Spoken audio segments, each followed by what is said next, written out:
Hi there. Thanks for joining. Um, it is December 6th, which I am still having trouble believing. I keep having to look at the calendar and see, is it really December?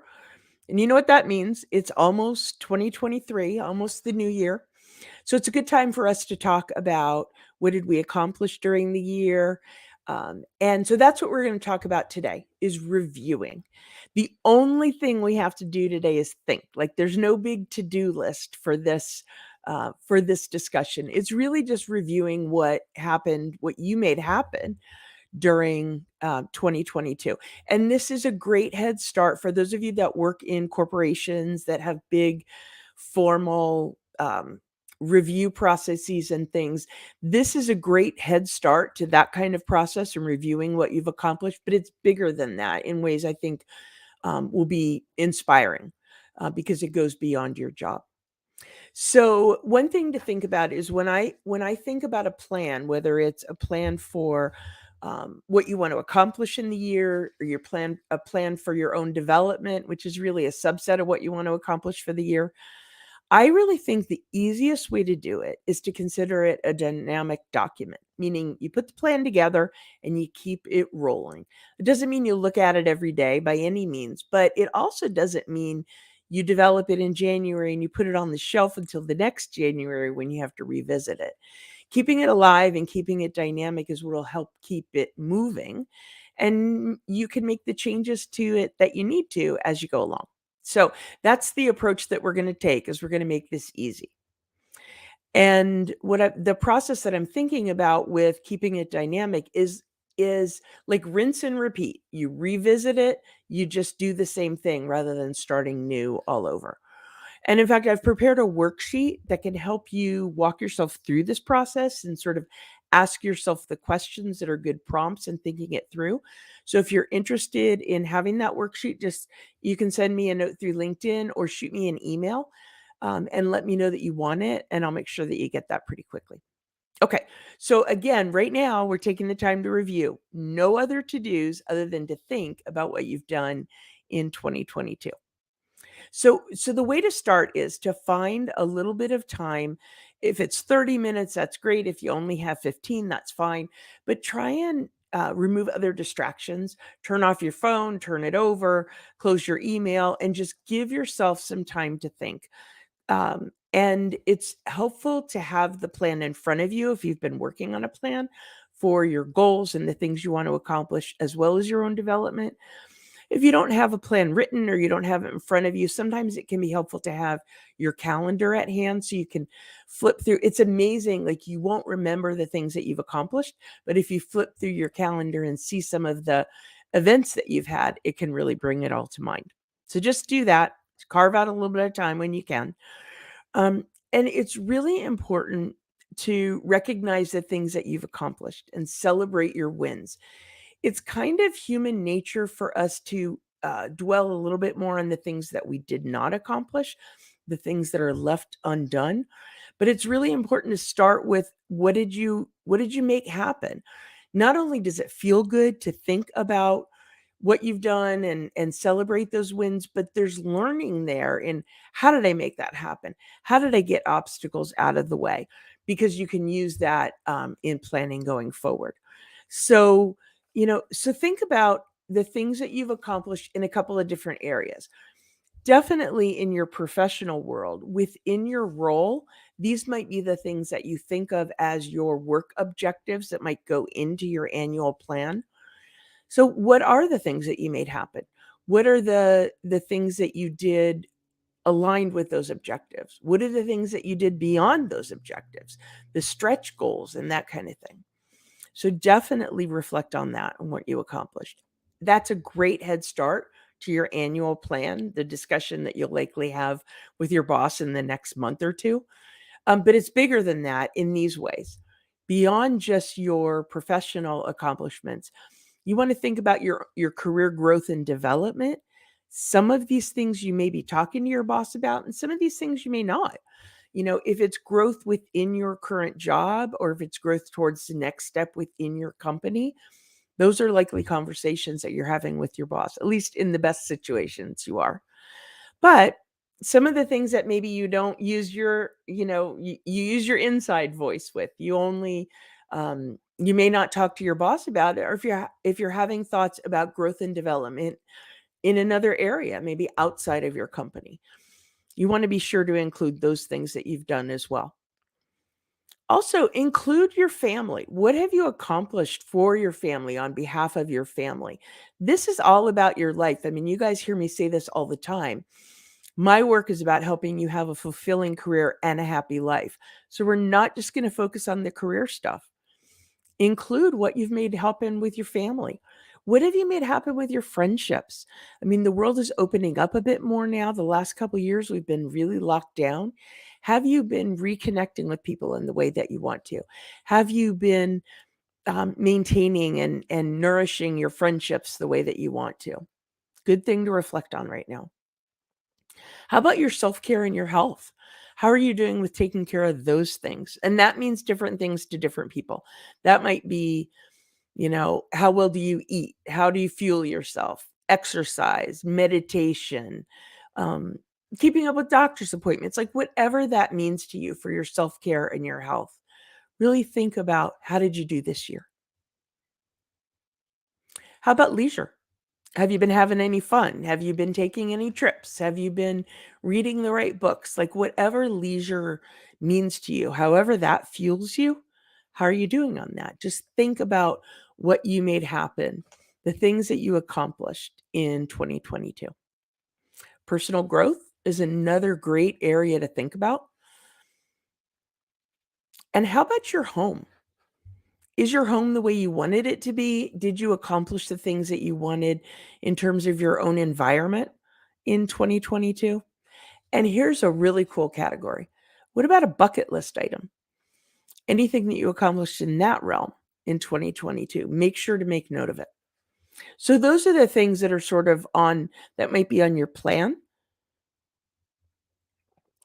But I bet there's some things that you accomplished that weren't on your plan, like the bonus stuff.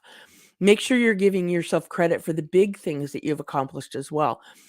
And maybe that's things that you did to give back, things that you did on behalf of the community, things that were sort of more altruistic or selfless, or just in general to help others. Don't forget to give yourself credit for the bonus stuff as well. One of the great things about that is once you reviewed the things that you've accomplished, when we get to the next step, which we're not doing today, but when we get to the next step on reviewing the plan and renewing the plan, rather, going forward, um, the things that you did accomplish in 2022 can really help inform the things that you want to plan for 2023. But now we're just reviewing. Okay, so the next step is you've gone through and you've reviewed the things that you've accomplished and celebrated those wins. There's likely to be things that are still on your list that didn't get the attention that you intended. And that could be for a variety of reasons, but it's important for us to recognize those things too. So think about the things that you wanted to accomplish but didn't get accomplished. There's really good reasons for that sometimes. Sometimes it's not important anymore. Like if you set these goals in January and now it's December, it could be that things have changed or it's been deprioritized. It's still technically on the list, and that's fine. You may want to drop it off the list as you go forward. That's your call. So think about whether it's still important. Think about why it didn't get done if there's some reason other than it got deprioritized, because then you can start to reflect on how you can dial up the priority or focus for next year if it belongs on the list. So for right now, it's just reviewing whether it got done or not and thinking about whether it still belongs on the list. Another good thing to think about, to review a little bit, is what resources might have helped you make it happen if it was important and you just didn't get done. Sometimes support from someone else, sometimes if it's time, if it's money to invest in education or whatever that might be. What resources might have helped you make it happen if you wish you had gotten it done? We're kind of programmed to set these kinds of goals and things at the beginning of the year, but Sometimes the problem with going straight into something without addressing the things that are undone is that it's easy to sort of drag unresolved issues into the next year. So it's good to think about it not with a judgment of, oh, this is bad, I didn't get this done. It's more a nope, let's just recognize it for what it is. We can decide whether it still belongs on the list. We can wrap it up if we don't want it on the list and move forward without it. So no judgment here, just acknowledgement. Okay. And then as you review, I've said this a couple of times, um, it's good to flag the things that you anticipate, the resources that you need, and that it's not part of the assignment, but as you're thinking, and if those things come to mind, just capture it because it'll make it that much easier for you as you are planning going forward. Okay. So, when you're capturing those things, organization isn't important. Do it in whatever way works for you. Some people like to just journal. Some people like to do some sort of system like mind map or brain dumping or whatever that is for you, just making a list. Just catch it. You can move it later, you can organize it later. Right now, if something's occurring to you, it's just about catching it. Okay. So, excuse me. Um, what you could do then too is start to build a process of keeping that running list monthly.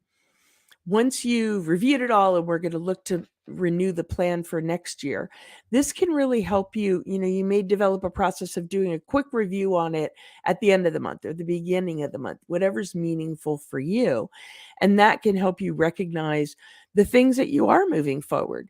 It also helps you hold yourself accountable so that you're not waiting 12 months to take a look at, do I want to prioritize these things differently? Do I want to dial some of them up?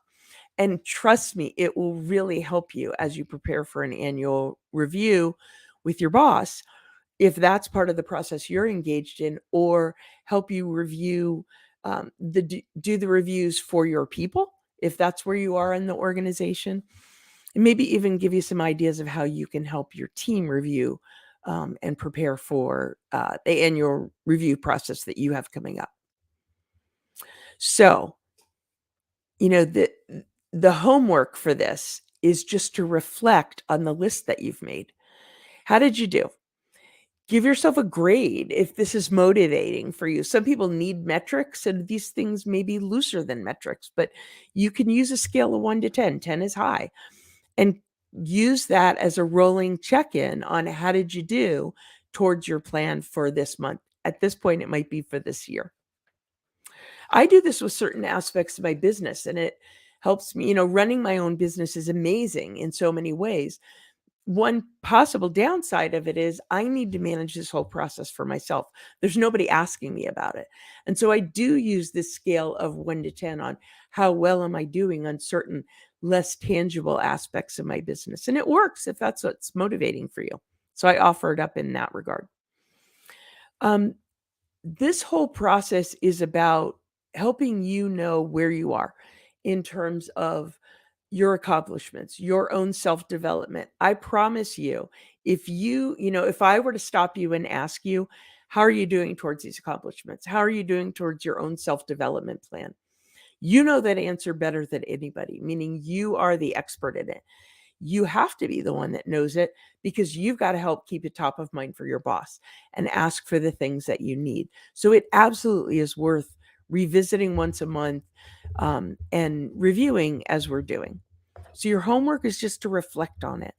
Think about, did you accomplish the things that you want to? If grading it is motivating, do that. And just keeping it all top of mind for you, because what we're going to do next week is we're going to talk about renewing your plan. So this week was about reviewing. Next week's going to be about reviewing. And I have a worksheet for that as well. If it would be helpful for you to have that, walk yourself through it either during our session or anytime after, just send me an email, or you can reach me through my website, and I'll be happy to send that to you. So thanks for listening in. I know that this topic's important to you. It's about you. I hope it's important to you. And it really is just helping to reflect on what you've accomplished, what needs to be on the plan for next year, and get you off to a quick start for a really productive and easy plan next year. So have a great week, and I'll see you next week.